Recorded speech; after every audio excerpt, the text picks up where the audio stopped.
Good morning, audience. Good evening, wherever you might be watching us from. Broadcasting live from Gambia Talent Promotion. I am Mr. Sharif Toure, and with me is my co-host Favor. Hi. And together we have our guest today, Mr. Omar Cham. You are welcome, Mr. Cham. Thank you so much. To say a little about him, he's like a legend. He's an idol when it comes to the field of public speaking. So he's someone I actually look up to when it comes to public speaking, and it's an honor to actually have you here, Mr. Cham. Thank you so much. I guess I won't be the only one learning today from him and knowing how he got up to be what he is today. You can also learn with me, and let's ride on and see how he got to be where he is today. So, Mr. Cham, can you tell us a little bit about yourself? Okay, thank you very much, and I'm so much delighted to be here, and greetings to all the audience. And just to remind you again, my name is Omar Cham, and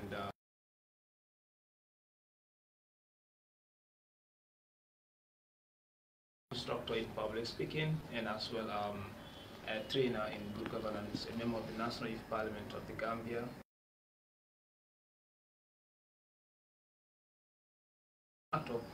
So I'm so much delighted to be here. There are a lot of things I do in my life, and this is one of them. It's one of the things that I really love doing because I have a great passion for it. Wow. It's like he has occupied all the role that I wanted to occupy, so that's not a problem. But Mr. Cham, we know you as the champion. We want to know what brought about that name. The name The Champion actually has a very funny origin because when I was in senior school at Nusrat in the arts class, so we used to have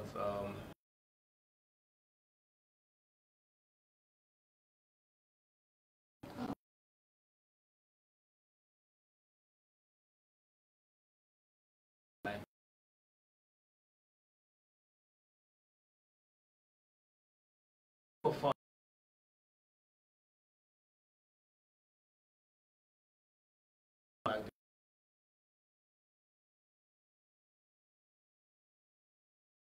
So the whole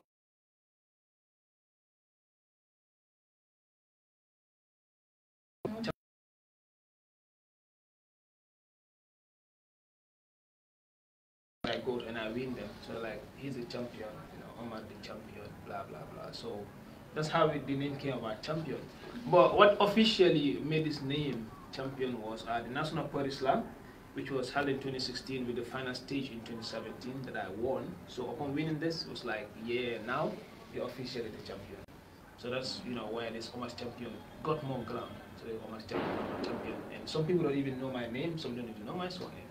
There are certain people when you tell them Omar Cham, they'll be like, who is he? But when you say champion, they know. And recently at the University of the Gambia, organized Masters Round Debate, which is a national debate also that we won, I and my debate partner called Omar Diba. And it was like, now you're double champion, poetry champion and a debate champion. So that's where the name, came from. Oh, amazing. So very inspiring to hear about how the name champion came about. So like you, from your story saying the way you grew up at Israel and then how the name came about, but I wanted to know, and then like, I know I'm asking this question on behalf of the audience, but they would like to know like, do you grow up having that ambition that I would like to become a poet, I would like to become an instructor, or like being a figure in public speaking, or like you just one day found yourself in the field doing it? To be honest, I've never said anything like that when I was young, because I just enjoyed being one of those that do that. Because I can remember, I first gave a public speech when I was in nursery school, kindergarten. That was at Nafa Nursery School. It was not written by me, though our school teacher wrote it, because it was time for our graduation. So they were like, we should allow someone to come and give a thank you speech and all that. And it was written for me that I mastered full time. So when I mastered it, I came and delivered it, and it was great. People loved it. So I saw myself as a good public speaker in the future. But I didn't really have that ambition of becoming an instructor one day or so. I just felt like I would be giving speeches. And even with the poetry as well, I was writing poems, But with the poetry, for example, in my grade 6, we went to this Foregam, competition and I won it. But I didn't consider myself as even the winner because the poem was completed by my school teacher.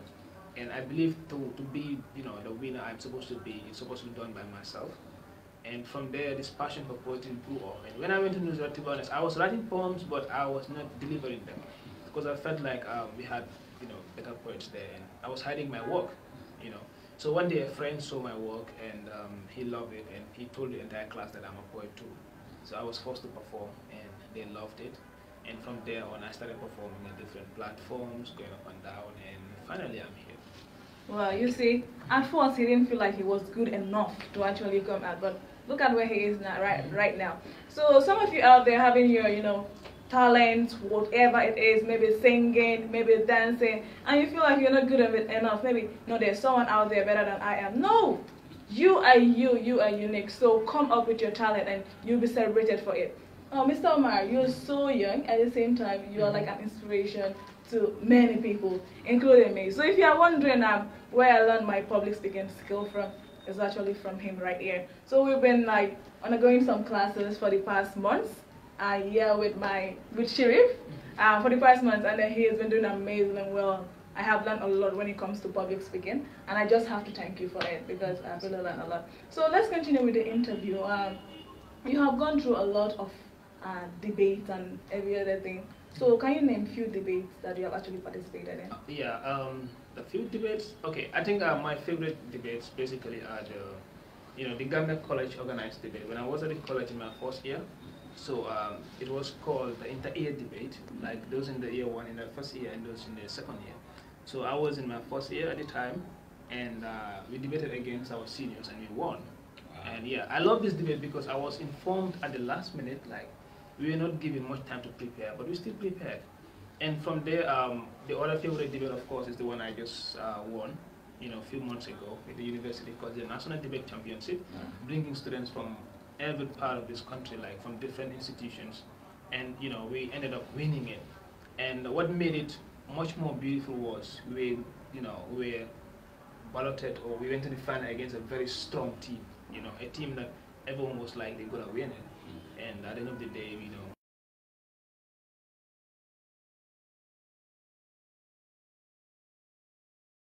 debate organized by the Legacy, we just held at the American corner in Mundum, and it's more or less like the debate I'll be taking part in today at the American corner in the Caribbean. Yeah, we'll want to know more about that later on. Yeah, exactly. So at that debate, for example, the mainstream debate, it was a debate that was between myself and my debate partner.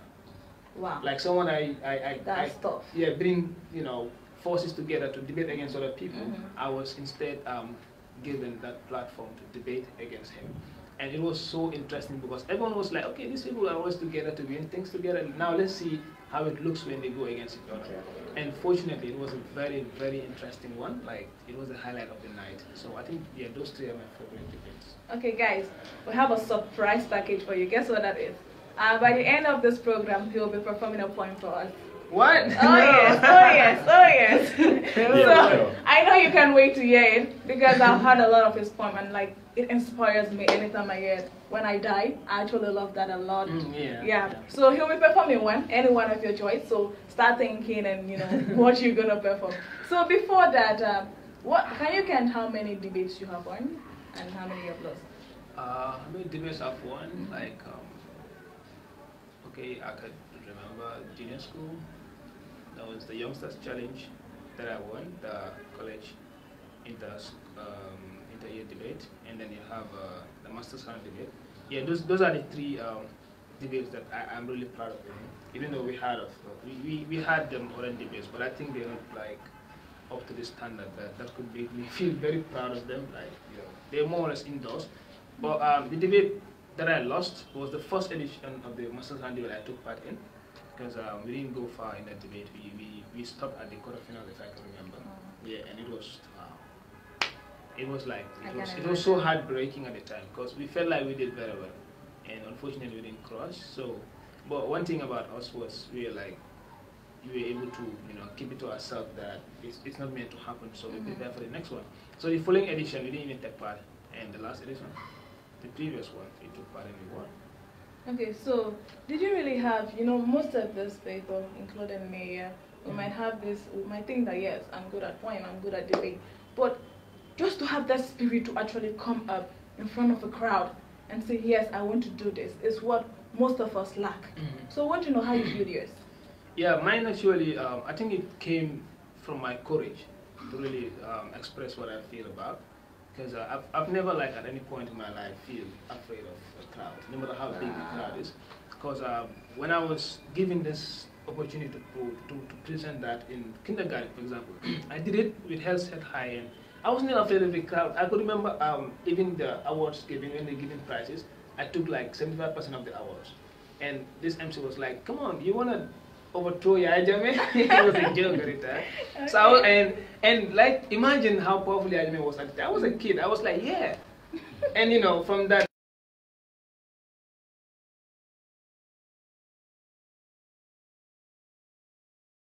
in 2007, when I was part of the Convoy Student Extended Alliance, then the Child Fund Global President was supposed to visit the Gambia, and I was given, you know, the opportunity to present on behalf of the entire district.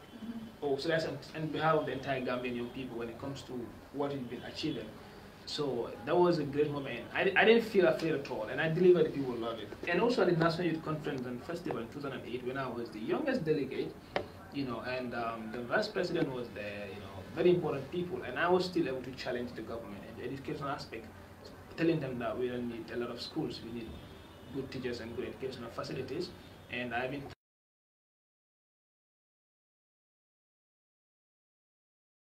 get tax NYC, etc. And a lot of people knew about it. So people were like, man, you're so young, but you still have the courage to talk about these things. And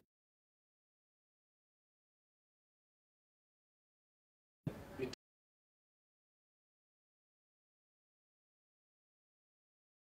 take it out. Yeah. That's great. So, Mr. Cham, listening to you,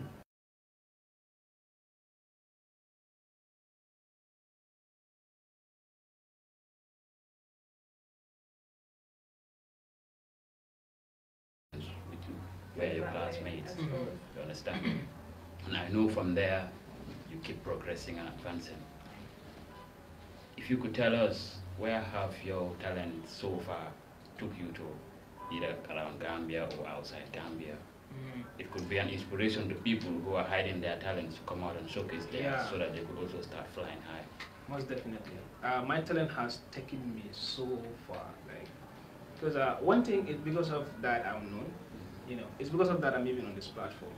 Because even though the public speaking skills are in me, but it got out more. Like, it became more visible throughout my poetry performance. Because poetry is part of public speaking, obviously. And then with the poetry, for example, I'm able to work on my gesticulations, work on my eye contact, work on my confidence, etc. And because of this poetry thing, that my popularity really grew. I'm not a fan of fame and all that, but I couldn't help it, because it's obvious that when you do great things, people will talk about you. But it has given me the opportunity to meet very important people in my life, you know, like people that when I was young, I felt like anytime I meet them, I'm going to jump on them. And another day, you know, they have to contact me to say, we want you to do this and do that. So I feel so honored, and that's because of the poetry I do. And then it gave me the opportunity to also travel, like, around the world. Because, for example, when you're applying for these events, or when you're applying for, like, very important programs, or even schools, they don't just look at the level of faculty, you know, or the level of cognitive strength you have, but also look at what you do outside the classroom, your extracurricular activities, etc. And the poetry aspect is always involved in it. And with that, I was able to have my first international performance in Senegal at the Chess International Festival. And then I think, and my second international performance was at in Russia, Moscow, 2017. Sorry, in St. Petersburg. It was called the World Festival of Youth and Students. And even this year, I was supposed to attend the Tabrida Forum, another festival in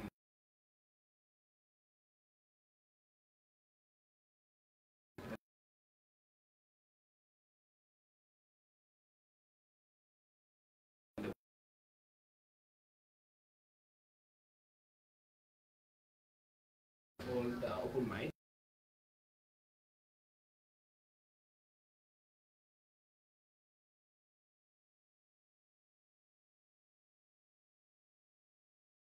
So you see, he's a celebrity. And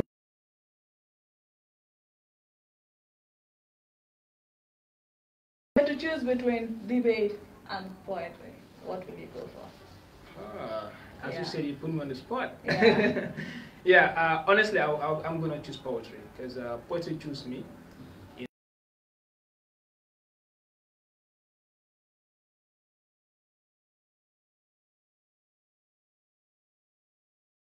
Like, for example, invited to debate today and day after tomorrow.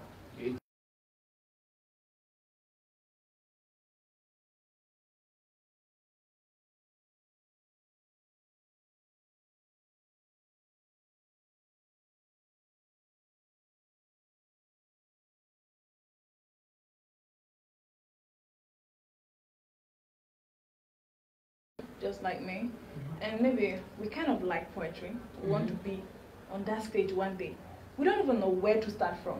So do you start by watching videos on YouTube, or you start by writing your own? Or where exactly do you think one can start from? Okay, there is no specific model as to how to become a poet, because I don't believe that is by natural gift.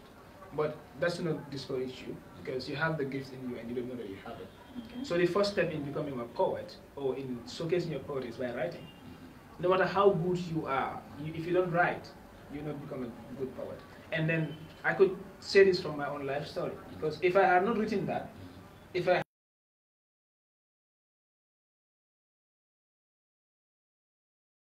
exposed. So some people will tell me, Champion, I want to train me to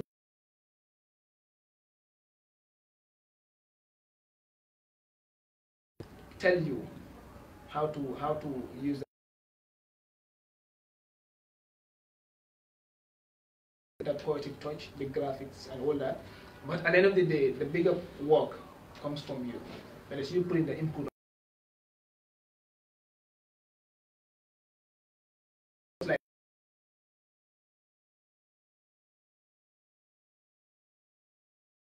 Cancel. oh, a lot of them. Like, Wow.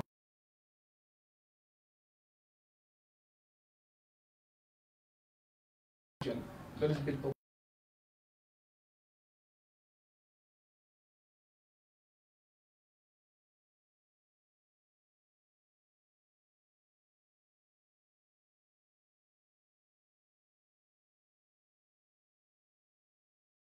a lot, and some are very good poets right now. They perform a lot, and then yeah, I think in the future I'm gonna have something like Champion Poetry Academy, something like that. Yeah, they just institutionalize That's it. a good dream, though. Yeah. Like, it's so good, to share what you know with people, and it's so inspiring also to hear you saying that you have actually counseled a whole lot of people to become like you or more than you, and you sitting down, looking at them and saying, "Wow, I'm glad they have made it there." But like in life, we have talked about a whole lot of your success stories, and they said in successes we learn less, but in our failures we learn a lot. And part of your failures, you said you actually failed in one of your competitions. And I know it's not only the one that you have failed maybe. So we would like to know what lessons have you learned from your few failures, and how have you built on those failures? Yeah. And what can you say on them today? It's always very tough to accept failure, to be honest. Even though people say it, that when you fail, you understand that it's destiny and all that. But with me, it's very difficult. Like when I fail in something, it's like it keeps burning inside me.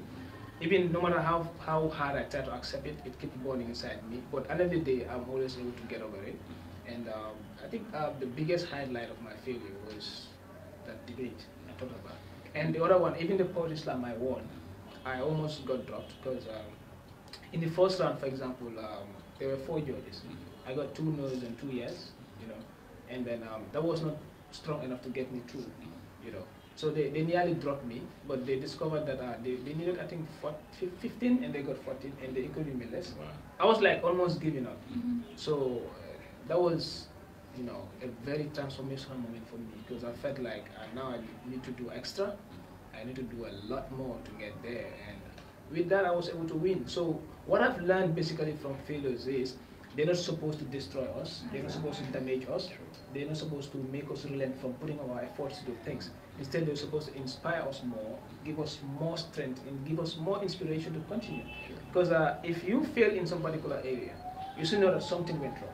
Like by all means, you should not start by casting blames on the other, the judges or some other people. You first start with yourself. What did I do wrong? And with what did I do wrong, you're able to discover one or two things that you think you could have done better. Sure. And in the next time you have something similar, you're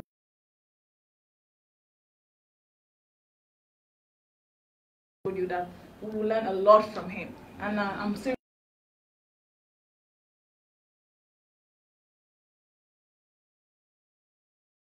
Being called to platform, they are paid so much. You know, we have like Lumba itself, we have a lot of public speakers that we know about that we want to listen to always, and we can see how, you know, they have something, if I can use that language. But I want to ask you, are you really having money, or are you getting money from this public speaking that you're doing? No, like straight no. Yeah, I think it's really kind of sad. Like here, for example, we don't prioritize our national public speakers. You know, like to put it that way, because even if I want to say we don't pay our public speakers, I will get it wrong. Because when Patrice Lumumba PLO came here, he was paid because he's international. So we have other very great public speakers within us, the likes of Halifa Saleh, the likes of Mumuru Sabali, and a lot more people that have been brought to platforms. They give speeches, but they don't get paid. So the only thing you get at the end of the day is claps, you know.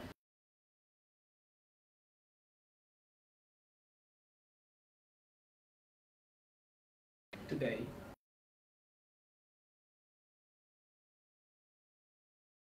But we still need to put up more effort to get these public speakers much more motivated. Because you don't need to pay them a lot of money, but just a way of saying thank you to them. Exactly. You understand? And this is what is happening in the international community. Public speakers are really very rich, but here public speakers, even if they're rich, it's not through their public speaking. So personally, I don't get paid for any public speech that I give, and yeah. But so, maybe we can change it in the future. Yeah. So, what do you think? Like, to every problem or situation, there is a remedy or a solution.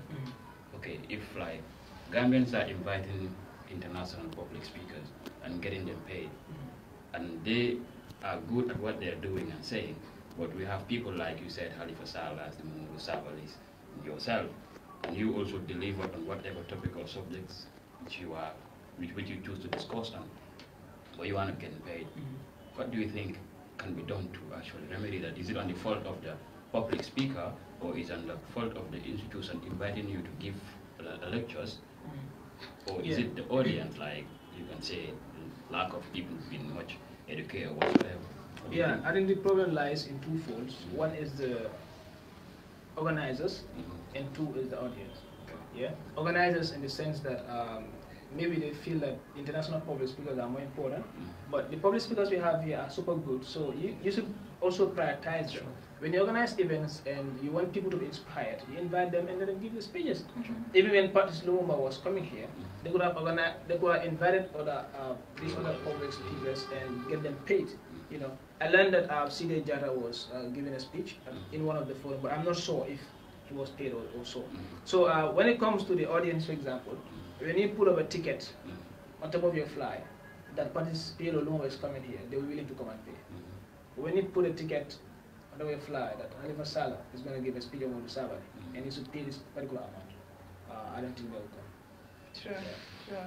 So just tell us more about the event you have today, the debate you have today, because we want more of our viewers in the Gambia to actually attend and see what I am talking about. Like, he is good. You need to witness it. So tell us about it.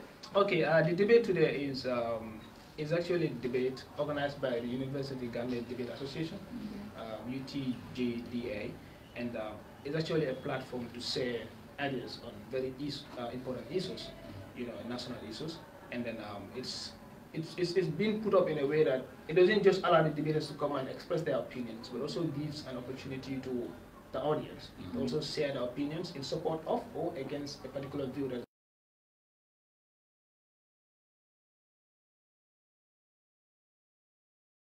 And it's going to be held at 3 p.m. Yeah, and entrance is absolutely free. I will surely be there, and then you should be there too. So, Mr. Omar, as I said earlier, we want the point now, point time. Okay, no problem. So I'm going to give you a little bit of my favorite piece, my personal favorite piece. Okay. And it's called Sleep No More. And it reads, man mënatumay am nelaw bu doy ndax ñu ne loolu weesu na liggéey sin réew mi jot jànku wanteeg fitnaak naaj bu tànga ti loo seen sara ay mara kam fara fara mbaloo ka taranka baraka jara jara so sleep no more but this sleep no more for the dreams are over.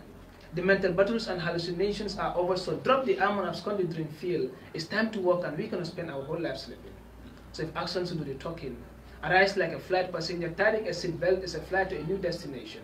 To erase the tears that roll down our cheeks in trying times and we could not speak. To cure the heartaches,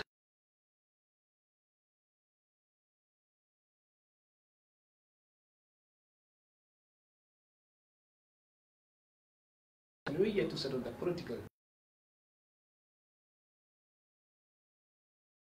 issues, then reveal our wishes.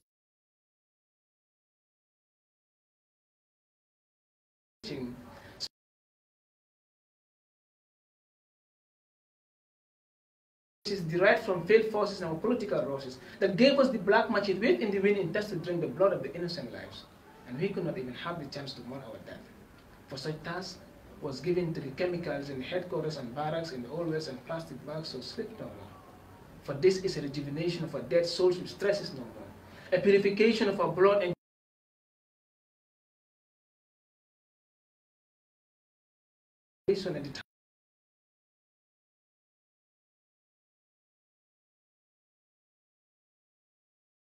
or compromise their wrongs like red pens, not to dig deep down for diamonds or decorate stones to lay on, not to hold or hail the magic seeds for our cruel heartbeats, but to rectify our rate of hate and form a seed of love that will never fail. Create the development agenda to make our nation great before it's too late, so our fate in the state will never be at stake. So I will make my mind mine and mine the deepest words of poetry and not call a crime. So if it's their right, let the president not dictate. Let ministers initiate. Let MPs formulate. Let judges adjudicate. Let the media operate. Let the farmer cultivate. Let tribes cooperate. Let religions tolerate. Let culture integrate. Let poor harvest depreciate. Let failure retardate. Let the teacher educate. Let the activist advocate. Let the artist decorate. The Red Cross, the first aid our education with better grades. So if it's their right, then let the dream stop.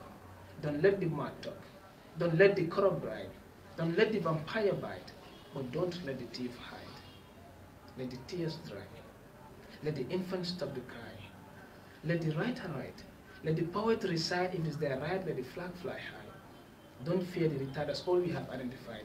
So if the call to oneness is true, the journey must begin. To brief reward and ratification in heart cooling stewardship and dedication. Refrain from laments and negative comments from hypocritical gossips and worships in our sacred apartments. So sleep no more. For this is one love, one heart in one heart. One walk, one run, one fly, as we shall sleep no more. Until we arrive. Until we smile again.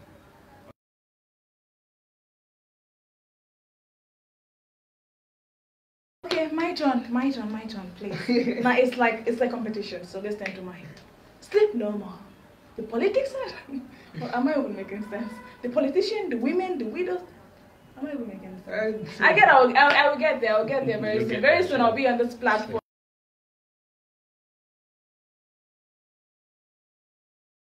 I am out of it. So I learned a lot from it. You know, you taught so many points in just one point. It's so good.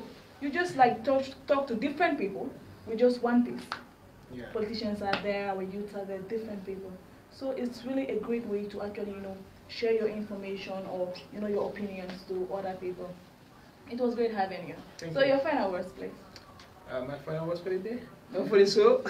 No, for the show, for the show, yeah, for the show. Okay. Yeah, thank you very much. As I said earlier, it's a great honor to be here.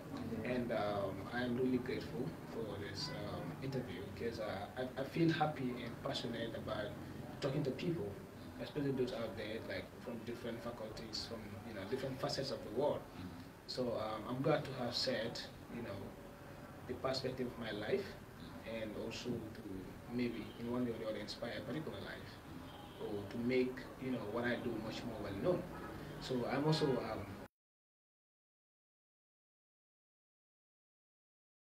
It's an honor to have you. So let me go with my main man. Yo, thanks, Mr. Cham. It's a pleasure to have you. And then we have learned a lot, and I'm sure that the audience will have really learned a lot. And we just say you keep doing the good job, and we'll keep following you and keep learning more from you. Thank you, sir. And then we look forward to calling you one day and saying, sir, you inspired me. Thank you. Exactly. Thank you so much. Exactly. So, Mr. Cham, it's really an honor.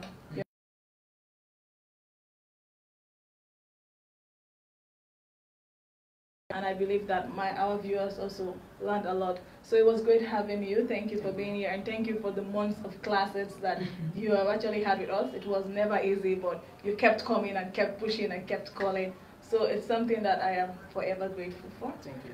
For our viewers out there, we have actually come to the end of the show. I know it was interesting having him and then learning a lot, but as I say, everything that has a beginning has an end then. So you should just keep following Gambian Talents Promotion, learn more on what is happening in the Gambia. But from us right here, bye-bye. Bye.